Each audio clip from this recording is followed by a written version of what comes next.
कई बार कानून को तोड़ मरोड़ देते हैं। तो कोशिश करें कि आप जिस भी धारा के अंतर्गत किसी भी रिलीफ को मांगने जा रहे हैं तो पहले उस डेफिनेशन को अच्छी तरह से पढ़ लें, ताकि आपकी जो रिलीफ गलती से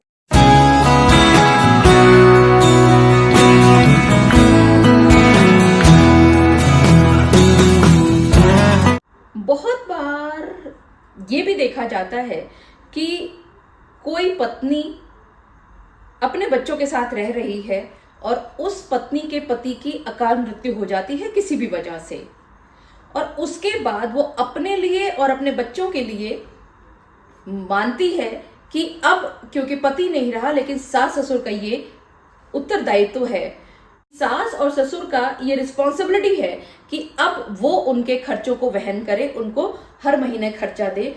तो क्या सास ससुर से भी खर्चा मांगा जा सकता है 125 सीआरपीसी के तहत?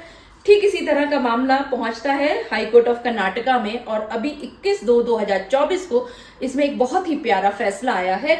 आइए वीडियो में आगे चलते हैं और समझते हैं कि क्या घटनाक्रम था और क्या फैसला दिया हाई कोर्ट ऑफ कर्नाटका ने। मैं एडवोकेट मोहिनी मोना आप सभी का पुनः स्वागत करती हूं और आप सभी देख रहे हैं आप सभी का पसंदीदा चैनल मोहिनी मोना एडवोकेट। अगर आपने मेरे इस चैनल को अभी तक सब्सक्राइब ना किया हो या आप मेरे इस चैनल के लिए नए हैं तो इसको जल्दी से जल्दी सब्सक्राइब कर दीजिएगा, ताकि आपको इसी तरह के लीगल इंफॉर्मेटिव वीडियोस की नोटिफिकेशन सबसे पहले मिल सके। अब देखिए, अब आगे चलने से पहले सबसे पहले इस केस का टाइटल समझ लेते हैं। केस का टाइटल है अब्दुल खादर एंड अनदर वर्सेस जसलीम जमेला अगाडी एंड अनदर। यहां पर एक इंप्यून्ड ऑर्डर होता है 30/11/2021 को। इसके विरुद्ध ये अब्दुल खादर पहुंचते हैं हाई कोर्ट ऑफ कर्नाटका में। आइए पहले फ्लैशबैक में चलते हैं और फैक्ट समझते हैं कि क्या होता है। ये तस्लीम जमेला और उसके बच्चे जो कि कर्नाटका हाई कोर्ट में अपीलेंट हैं, ये पत्नी और बच्चे हैं स्वर्गीय ख्वाजा मोइनुद्दीन के।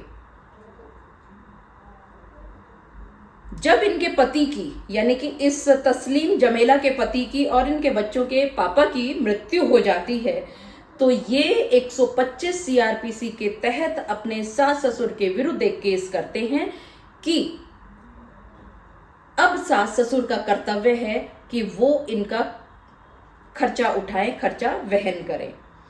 और वो ये भी कहते हैं कि ये सास ससुर जो है इनका खर्चा देने में फेल रहे हैं, जबकि इनको खर्चा देना चाहिए क्योंकि इनके पति और बच्चों के पापा की मौत हो चुकी है, तो अब सास ससुर का कर्तव्य है।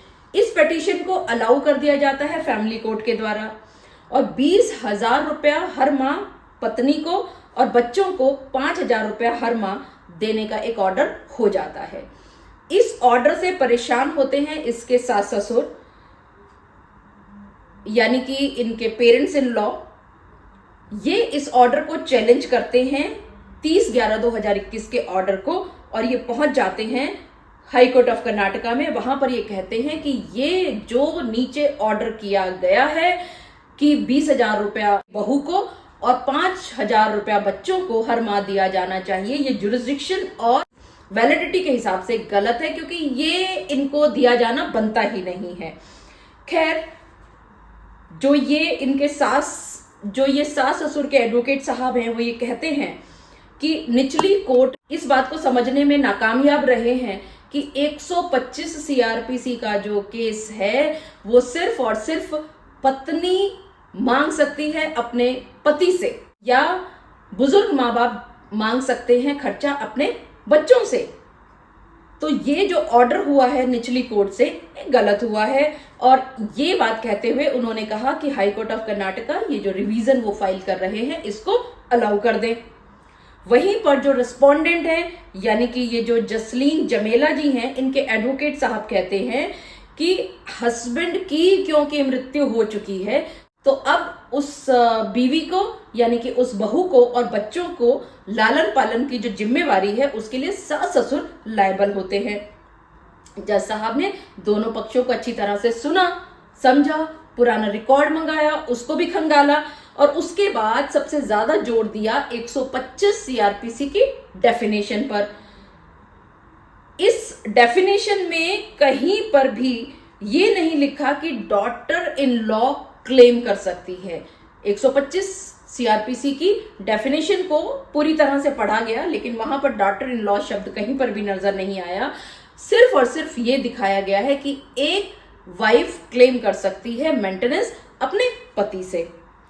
ये सब कहते कहते कर्नाटका हाई कोर्ट ने जो ये रिवीजन पिटीशन थी इसको अलाउ कर दिया, और जो इम्प्यून्ड ऑर्डर था 30/11/2021 को, उसको सेट असाइड कर दिया। और साथ ही ये कहा कि हालांकि निचली कोर्ट का जो ऑर्डर है इसको सेट असाइड कर दिया है और साथ ही 125 भी अब डिसमिस हो गई है, लेकिन जो ये रिस्पोंडेंट्स हैं यानी कि जो ये बहू है और इनके बच्चे हैं, ये लॉ के हिसाब से, कानून के हिसाब से अप्रोप्रिएट रिलीफ लेने के लिए स्वतंत्र हैं। तो देखा आपने, हम कई बार कानून को तोड़ मरोड़ देते हैं। हम ये नहीं देखते कि कानून की किस धारा के अंतर्गत हम कोर्ट में पहुंचे हैं, क्या रिलीफ मांग रहे हैं, और वो हम गलत धारा में गलत रिलीफ जब मांगने लगते हैं तो इसी तरह के गलत ऑर्डर्स हो जाया करते हैं, जिनको अक्सर डिसमिस भी कर दिया करती है ऊपरी कोर्ट, और आपका इतना सारा पैसा, इतना सारा समय, एनर्जी, सब कुछ वेस्ट भी हुआ करता है। तो कोशिश करें कि आप जिस भी धारा के अंतर्गत किसी भी रिलीफ को मांगने जा रहे हैं तो पहले उस डेफिनेशन को अच्छी तरह से पढ़ लें, ताकि आपकी जो रिलीफ गलती से अगर मिल भी जाए तो बाद में सेट असाइड हो जाएगी, डिसमिस हो जाएगा आपका केस। तो फायदा नहीं है ना इतनी सारी एक्सरसाइज करने का। तो पहले से ही होमवर्क अच्छी तरह से करें। मुझे पूरा विश्वास है कि आप सभी को मेरा आज का वीडियो भी बहुत अच्छा लगा होगा। अगर आपको मेरा आज का वीडियो भी अच्छा लगा तो इसको लाइक, शेयर और कमेंट करना ना भूलिएगा। और हाँ, अगर आप मेरे इस चैनल के लिए नए हैं तो इसको जल्दी जल्दी सब्सक्राइब कर दीजिएगा, ताकि आपको इसी तरह के लीगल इन्फॉर्मेटिव वीडियोस की नोटिफिकेशन सबसे पहले मिल सके। अपना और अपने परिवार का बहुत अच्छी तरह से ध्यान रखिएगा। Thank you, take care, bye bye.